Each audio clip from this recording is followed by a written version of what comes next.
রাধে রাধে ভক্তরা, আমরা সকলে মিলে কৃষ্ণনগর অটো স্ট্যান্ড থেকে অটো করে উঠে চলে এসেছি নবদ্বীপ ঘাটে। এবার নবদ্বীপ ঘাট থেকে নৌকা পার হয়ে আমরা যাব ওপারে। দেখুন, মাথা পিছু 3 টাকা করে আমরা নৌকার টিকিট কেটে নিয়েছি। নৌকার টিকিট কেটে একে একে সকলে নৌকায় উঠে পড়লাম। দেখুন, এই নৌকা করে কত মানুষ পার হচ্ছে নবদ্বীপের উদ্দেশ্যে।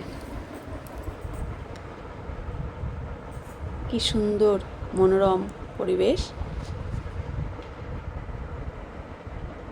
যতক্ষণ না নৌকায় যাত্রী বোঝাই হচ্ছে ততক্ষণ নৌকা ঘাটেই দাঁড়িয়ে থাকে।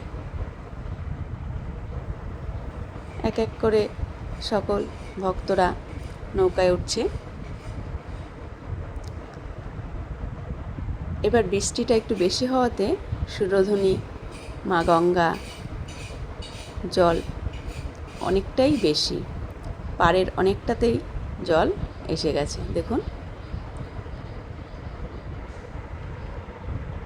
কি সুন্দর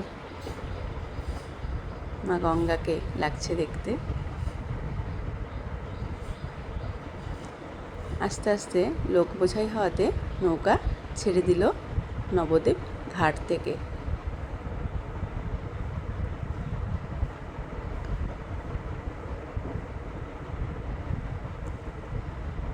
ওপারের উদ্দেশ্যে।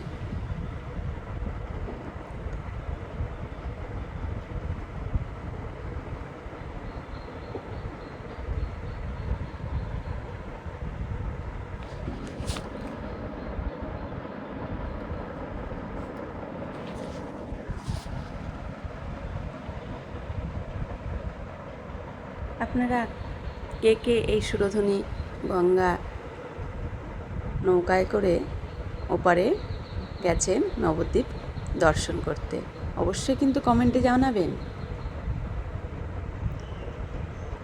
দেখুন কত ভক্তরা সকলে যাচ্ছে নবদ্বীপ মহাপ্রভুকে দর্শন করবার জন্য।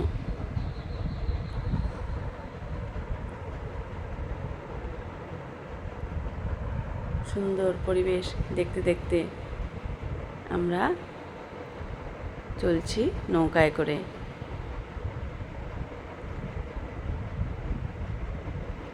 দেখুন দূরে দেখা যাচ্ছে মায়াপুর।